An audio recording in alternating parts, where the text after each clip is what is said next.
Before we pray, take a moment to quiet your heart. Let the noise of the day fade. Let your breathing slow. And allow God's word to speak to you right now. Some of you clicked on this video because you feel broken. Not loudly broken, but quietly worn down. You are still standing, still functioning, still smiling when needed. But inside, something feels unfinished, damaged, incomplete. You lost something. Maybe peace, maybe faith, maybe joy, maybe years you can't get back, maybe a relationship, a calling, or a version of yourself you barely recognize anymore. And you wonder silently, can God really restore what was lost? The answer from Scripture is not a weak hope, it is a strong promise. The Bible does not say God only forgives, it says He restores. In Joel chapter 2, verse 25, God declares, "I will restore to you the years that the locust has eaten." Not just the harvest, not just the surface, but the years. That verse is for people who feel like time betrayed them, for people who feel behind, for people who say, "If only I had known sooner." God does not panic over your past. He is not intimidated by your mistakes. He is not limited by what was taken from you. What feels lost to you is not lost to Him. Jesus Himself spoke this language of restoration in John chapter 2 when He said, "Destroy this temple, and in 3 days I will raise it up." He was speaking of His body. What people thought was the end, what looked irreversible, what felt like complete loss, God turned into the greatest restoration the world has ever known. The cross looked like failure, but it became victory. The tomb looked final, but it became temporary. And the same God who restored Jesus from the grave is still restoring lives today. Restoration does not always come loudly. Often it begins quietly. God starts rebuilding you in places no one else sees, in your thoughts, in your desires, in your ability to hope again. Psalm 147 says, "He heals the brokenhearted and binds up their wounds." Notice the order. He heals first, then He binds. Healing is internal, binding is visible. You may still look the same on the outside, but God may already be restoring you on the inside, and that restoration matters more than you realize.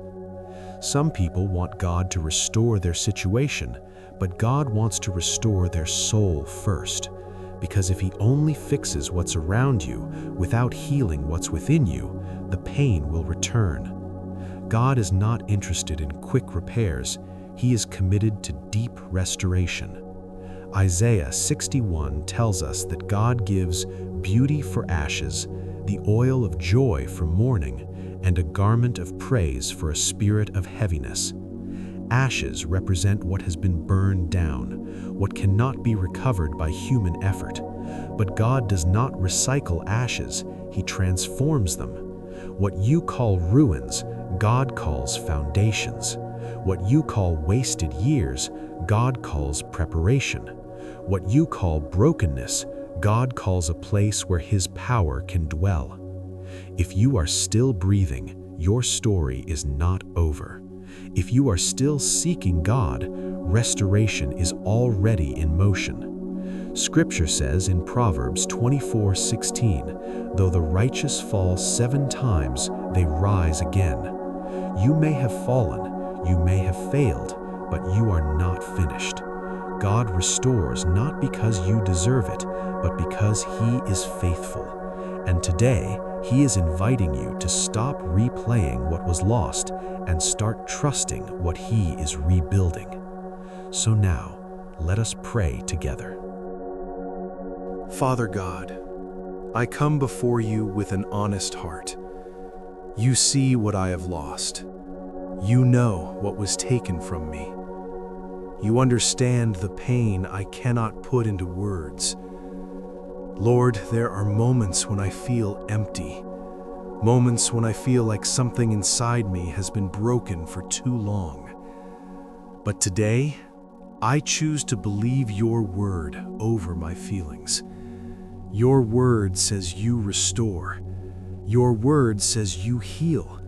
Your word says you make all things new. So I bring you every broken piece of my life, every regret, every disappointment, every wound that still hurts when I remember it. Jesus, you are the restorer of my soul. Where hope has faded, breathe life again. Where faith has weakened, strengthen me. Where joy has been stolen, return it in greater measure. Restore what was lost in my heart. I declare that my best days are not behind me. They are ahead of me in you. I receive your peace. I receive your healing. I receive your restoration. In the mighty name of Jesus, amen. If this prayer spoke to your heart, take a moment and type Amen in the comments. It is a simple act of faith.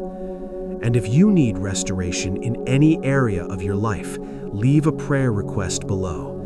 We read them and we pray over them. If this message encouraged you, please like this video and subscribe to the channel.